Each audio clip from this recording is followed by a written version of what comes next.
Hai teman-teman pecinta bulu tangkis dimanapun kalian berada, baik lagi bersama saya di channel Badminton Glasses Official. Dan kali ini teman-teman saya mau berbagi pengalaman pemakaian satu raket dari brand RS yang katanya sih ini raket high end. Karena memang di kosongan raket ini harganya di 700 ribuan. Ini adalah raket RS di series SND 81 yang beberapa waktu lalu udah saya unboxing bareng RS SND 91.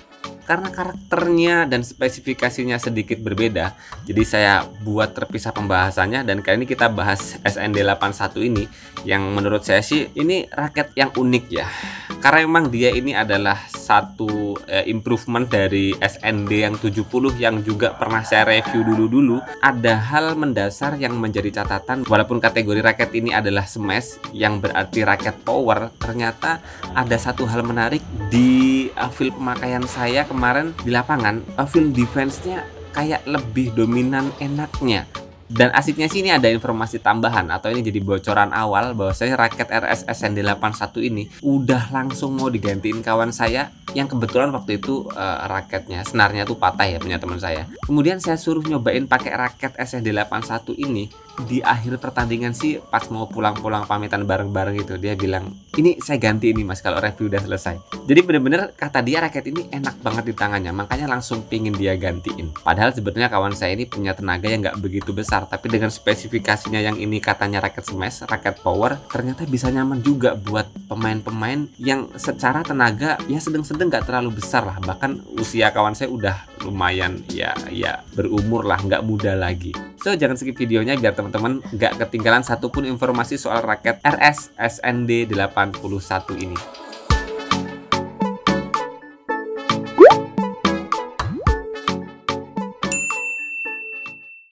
Ya teman-teman, kebetulan raket RS SND 81 ini udah saya ganti senarnya ya. Kalau kemarin senarnya masih bawaan, dan kebetulan beberapa waktu saya pakai raket ini udah putus. Dan ini proses putusnya teman-teman.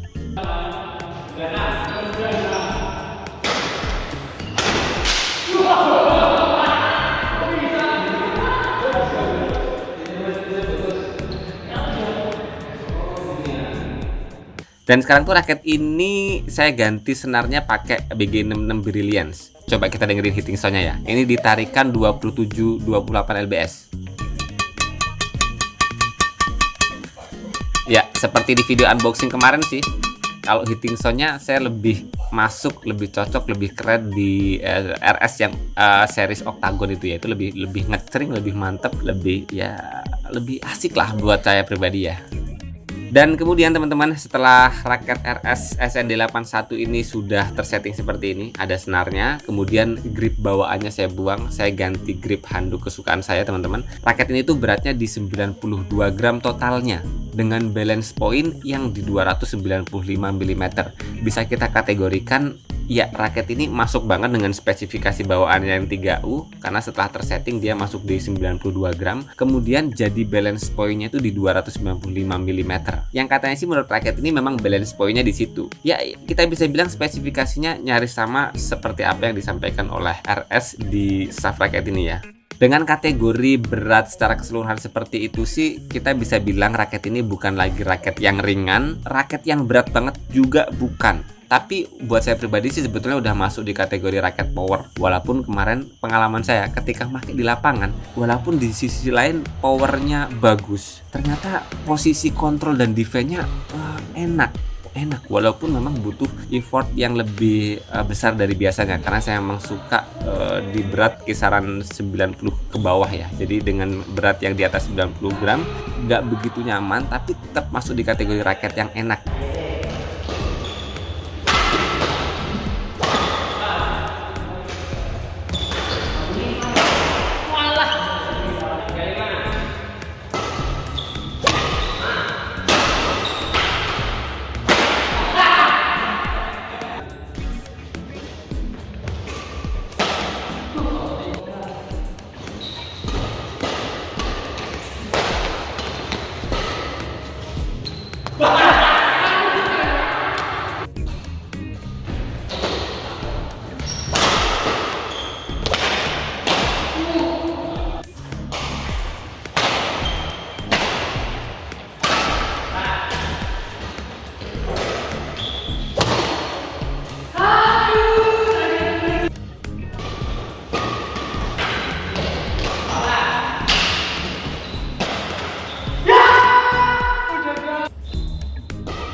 Dan apalagi kemarin raket ini kan dicobain kawan saya di lapangan, dan kata dia sih ini langsung mau digantiin karena menurut dia raket ini lebih nyaman, lebih cocok banget ketimbang raketnya dia yang lama. Ini lebih enak di tangannya dia, makanya langsung digantiin. Dan ini jadi bukti bahwasanya raket RS SND81 ini ya, walaupun karakternya buat saya pribadi nggak begitu sesolid, nggak begitu senyaman, seenak feelnya raket RS di series Octagon, tapi ternyata kebalikannya, feeling teman saya pakai raket ini lebih nyaman ketimbang dia pakai raket di series Octagon. So kita bisa ngasih kesimpulan karena karakter raket itu masing-masing banyak perbedaan ya. Kadang di stiffness yang sama, di berat yang sama, tapi karena materialnya, karena seri raketnya berbeda, akhirnya punya feeling yang agak berbeda sedikit, yang akhirnya raket-raket itu bakal nyaman di beda tangan gitu. Maksudnya lebih gampangnya, kadang raket ini nyaman buat saya pribadi gitu ya, perbedaannya dengan teman-teman atau kawan-kawan saya di lapangan yang bilang ini kurang nyaman. Pun sebaliknya, kadang raket-raket yang lain lebih nyaman di tangan kawan-kawan saya, tapi ketika saya pakai ya agak nggak kurang nyaman gitu ya. Lebih sih karena memang raket itu tangan-tanganan teman-teman. Tapi dengan kesimpulan itu semua teman-teman, saya bisa kategorikan raket SND81 ini sih dimasuk kategori raket yang all around, dominan ke power. Dengan settingan yang saya seperti ini sih, karena masih dapat balance point yang 295, bisa dikategorikan raket yang masih di even balance. Swingnya masih nggak terlalu berat. Walaupun karena memang secara keseluruhan berat raket ini tuh di 92 gram, jadinya tetap ya butuh effortless banget lah. So saya bisa ngasih kesimpulan raket ini tuh bakal nyaman buat teman-teman yang memang biasa pakai raket 4U 3U head heavy ya. Itu teman-teman bisa nyaman memakai raket ini. Sebaliknya ketika teman-teman biasa pakai raket 4U even balance atau 5U yang head heavy balance ataupun head heavy ataupun balance, teman-teman pakai raket ini pasti butuh adaptasi, butuh tenaga yang lebih besar untuk memaksimalkan performa dari raket ini. Jadi buat teman-teman yang biasa raket-raket ringan 5U, 6U atau 4U even balance, head like balance gitu, atau head like ringan di kepalanya, ketika teman-teman memang cocok dengan warna raket ini, pengen ngoleksi raket ini, ya teman-teman wajib banget ngasih dasaran pendapat untuk ngambil raket ini tuh bahwasanya memang teman-teman butuh raket power gitu loh, karena ya feelingnya ini raket gak begitu ringan, bahkan sedang-sedang, tengah-tengah, tapi udah mendekati ke raket yang cukup berat. Makanya beberapa kawan saya yang lain yang kemarin biasa pakai raket 4U even balance ataupun 5U head heavy, maka raket ini mereka no karena terlalu berat. Walaupun di sisi lain ketika punya power tenaga besar, mengeluarkan pukulan smash-smashnya dengan tenaga yang besar, bisa dapat power yang besar pula. Tapi di sisi lain memang karena nggak biasa pakai raket-raket berat, tangannya gampang capek, tenaganya gampang habis, dan mungkin napasnya bakal tekor di pertengahan pertandingan gitu. Kemudian catatan penting lagi yang saya rasakan, bahwasanya raket ini walaupun kategorinya smashnya memang nggak begitu 100% enak, ya masih di poin-poin 85-90. Di sisi lain, feel defense-nya yang seharusnya dia karakter smash yang pakai defense tekor, ternyata saya nggak tekor. Bahkan feeling defense-nya lebih enak, lebih nyaman swing defense-nya. Ya, maka dari itu saya bisa ngasih kesimpulan bahwasanya walaupun SND81 ini adalah improvement dari SND70 yang sebetulnya kategorinya lebih ke all around dan shaftnya lebih lentur yang SND70 itu, raket ini lebih kaku shaftnya sedikit banget. Tapi dia dikasih balance point-nya agak tinggi dikit, tentu saja biar power smash-nya lebih dapat. Jadi teman-teman, dengan harga raket ini yang kisaran 700 ribuan, 800 ribuan paket lengkapnya dengan senar gitu ya, raket ini worth it ya. Dan sementara segitu dulu ya teman-teman pembahasan soal feel pemakaian raket RS SND81 yang saya bisa bilang sih ya buat teman-teman yang sedang nyari raket power tapi permainan all around-nya, permainan defense, kontrol, drive-nya nggak tekor, teman-teman bisa nyobain raket ini sih. Ini buat teman-teman yang biasa pakai 4U ke atas. Kalau teman-teman biasa pakai 5U, wah tekor banget lah tenaganya. Ini adalah raket all around ke power untuk teman-teman yang tenaganya medium ke atas. Semoga informasi kali ini bermanfaat buat teman-teman semua. Jangan lupa terus berolahraga, salam tepok bulu, sehat selalu, dan sampai jumpa lagi di video selanjutnya.